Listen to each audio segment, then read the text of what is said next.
Hey everyone, welcome back. In today's video, I'm going to show you how to fix the issue of Bluetooth devices not showing up on your MacBook. If your Bluetooth keeps loading and isn't detecting any devices, don't worry, this is a simple fix, and I'll walk you through it step by step.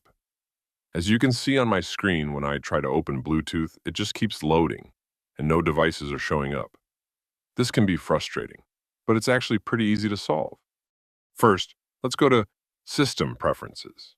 You can do that by clicking the Apple logo at the top left of your screen and selecting System Preferences. Once you're in System Preferences, scroll down and look for Sharing.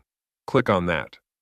Now in the sharing options, make sure the box next to Bluetooth sharing is checked. This option allows your Mac to properly detect and share Bluetooth devices. Now that you've enabled Bluetooth sharing, head back to your Bluetooth settings. You should start seeing your devices appear here. It might take a few seconds, but this usually fixes the problem. And that's it, a simple fix to get your Bluetooth devices showing up again.